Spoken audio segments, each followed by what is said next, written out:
Over the time എനിക്കിതിൽ interest വരാൻ തുടങ്ങിയെന്ന് വെച്ച് കഴിഞ്ഞാൽ ആക്ടിങ്ങിനോടല്ല. ഞാൻ സിനിമയിൽ വന്നതിന് ശേഷം എനിക്ക് ടെക്നിക്കൽ സൈഡിനോട് എനിക്കൊരു താല്പര്യം വന്നു തുടങ്ങി.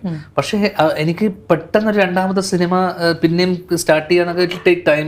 വീണ്ടും ഒരു കഥ ഉണ്ടാക്കി, വീണ്ടും ഒരു ആർട്ടിസ്റ്റ്. അപ്പോൾ ഐ തോട്ട് ഇതൊരു ഓൾട്ടർനേറ്റ് സോഴ്സ് ഓഫ് ഇൻകം ആണ്, പ്ലസ് ഐ ഗെറ്റ് എൻഗേജ്ഡ്.